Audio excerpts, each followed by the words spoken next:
Salam sejahtera Malaysia, denyut nadi suara rakyat bergema di channel ini. Berita kematian yang mengemparkan seluruh Malaysia. Yang di-Pertua Dewan Negara meninggal dunia pada 10 Mei 2024 yang lalu. Berita penuh Putrajaya. Yang di-Pertua Dewan Negara iaitu Datuk Mutang Tagal telah meninggal dunia di Institut Jantung Negara IJN Kuala Lumpur pada hari ini iaitu 10 Mei 2024. Mendiang telah disahkan telah menghembuskan napasnya yang terakhir pada jam 11.46 pagi tadi selepas menerima rawatan di pusat kesihatan itu sejak dari 6 Mei yang lalu lagi. Perkara itu telah disahkan sendiri oleh pejabat yang di-Pertua Dewan Negara dalam satu kenyataan pada hari ini.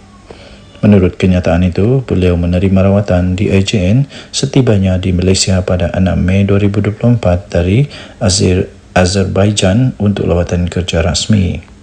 Tambah kenyataan itu lagi, maklumat lanjut berkenaan pengebumian dan majlis penghormatan beliau akan dimaklumkan kemudian katanya. Menurut kenyataan itu lagi, keluarga mendiang mengucapkan ribuan terima kasih atas ucapan takziah serta doa yang dikirimkan dan menghargai ruang masa yang diberikan kepada mereka dalam menghadapi masa sukar berkenaan. Mutang yang berusia 70 tahun mengangkat sumpah jawatan pada 19 Februari lalu sebagai yang di-Pertua Dewan Negara ke-20.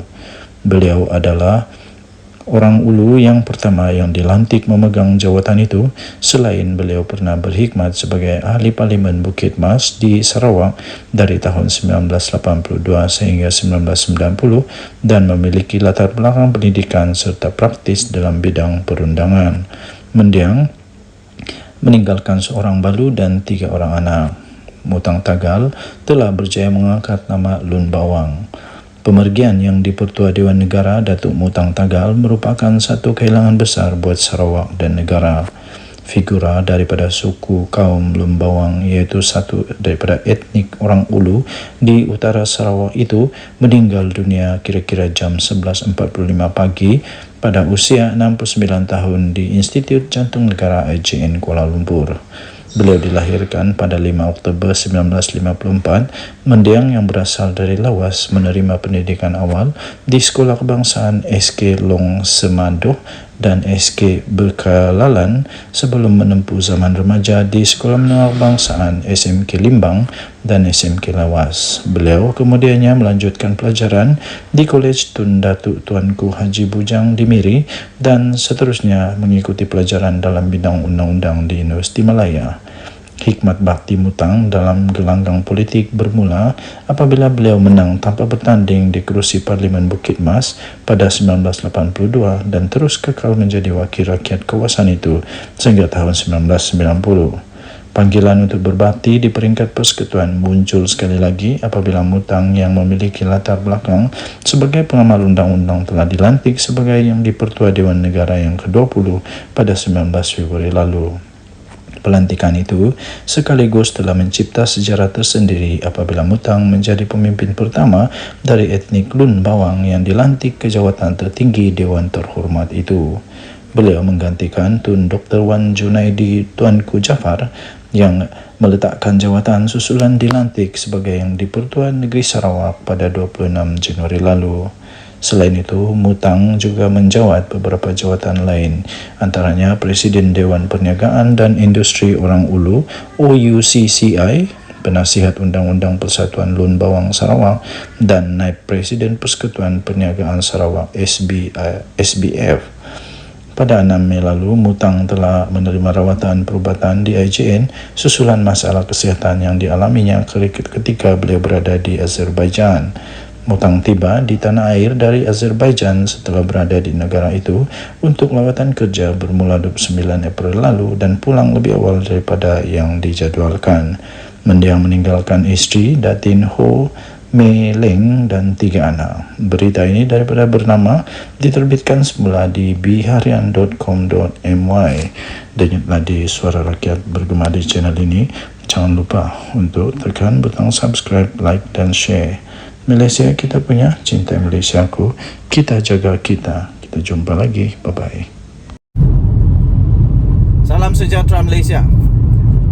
Sejurus selepas sejurus selepas pilihan raya kecil PRK Kuala Kubu Baru, sekali lagi kerajaan perpaduan terima berita kemenangan paling hebat.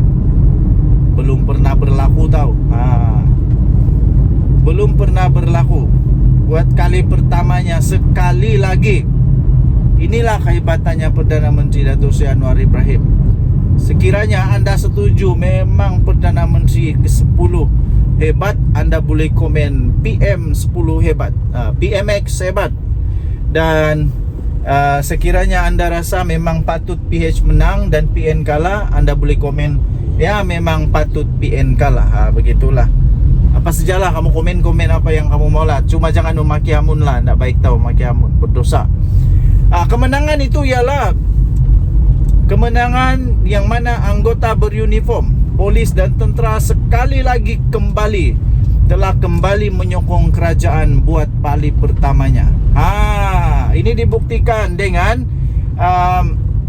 prestasi ini ditulis, dianalisis dan disahkan bahawa kerajaan perpaduan telah menang semula sokongan daripada penjawat awam, terutamanya polis dan tentera ini, anggota beruniform ini. Ada kan parti yang message dekat mana dia kata, maaf tak dapat hadir ke Sentul kerana saya memilih ke Kuala Kubu Baru, dia kata. Saya tahu ramai rakan-rakan di Sentul untuk merayakan ulang tahun parti ke-25. Jadi saya rasa tidak adil untuk tinggalkan rakan-rakan kita yang terus berjuang di Kuala Kubu Baru. Begitu. Selain Menteri Besar Selangor, Datuk Seri Amiruddin Syari juga turut kelihatan pro Hanafi, dia kata. Sageta Kumar juga turut ke sini dan Kamarul Baharin Zahid.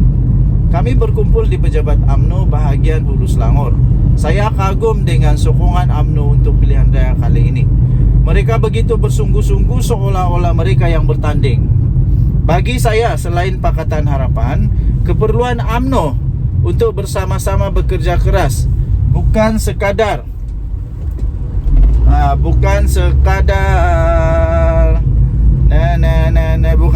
untuk kemenangan parti calon Pang Sok Tau, tetapi demi untuk mengembalikan keyakinan ahli UMNO dan orang Melayu bahawa parti UMNO ini masih relevan. Hujan lebat sepanjang perjalanan membuatkan jarak yang hanya 80 km mengambil masa 2 jam lamanya, dia kata.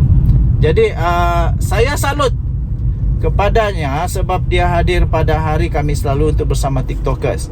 Sepatutnya pulang selepas itu, tapi terus bersama sehingga hari perjuangan. Okey, yang ini yang best lah. Bercerita mengenai pilihan raya kecil ini jelas menunjukkan sokongan bukan Melayu kepada calon perpaduan 95%.